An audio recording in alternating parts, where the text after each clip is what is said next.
दर्शकवृन्द दुर्गा प्रसाई आफै गाडी चलाएर अगाडि बढ्दै हुनुहुन्छ। निकै नै अप्रिय अवस्था देख्न सक्छौं हामी। यहाँ प्रहरीले अश्रु ग्यास चलाएको छ।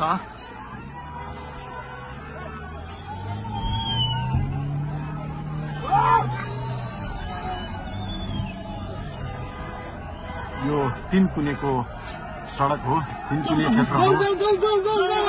उहाँ आफै आफै गाडी चलाउँदै अगाडि बढिराख्नु भएको छ। हामी दुर्गा प्रसादसँगै अगाडि बढिरहेका छौं। यहाँ निकै ठूलो मात्रामा युवाहरूको उपस्थिति देख्न सकिन्छ। ठूलो मात्रामा युवाहरूको उपस्थिति, प्रहरीको बार तोडेर दुर्गा प्रसाई आफै अगाडि बढ्दै हुनुहुन्छ।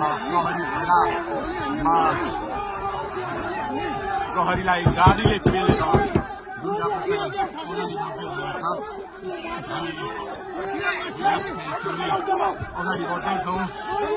जहाँ कसैले रोक्न सक्ने अवस्था छैन। दर्शकवृन्द प्रहरीलाई दुर्गा प्रसाईले पेलेर अगाडि बढिरहेको भएको छ। प्रहरी गाडीको चाबी खोज्न लागिपरेको छ। दुर्गा प्रसाईले प्रहरीको एक लेयर तोडिसक्नु भएको छ र अब अगाडि सशस्त्र प्रहरीको टोली रहेको छ।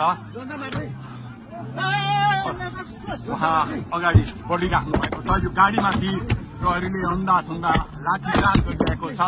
तपाईँ देख्न सक्नुहुन्छ दुर्गा प्रसाईको गाडीलाई प्रहरीले रोकिराखेको अवस्था। उहाँले यो प्रहरीका सम्पूर्ण सुरक्षा घेरा तोडेर दुर्गा प्रसाई अगाडि बढ्नु भएको छ र यति बेला तीनकुनेको यो पुलबाट अगाडि बढिसकेको छ। यो दृश्य अगाडिपट्टि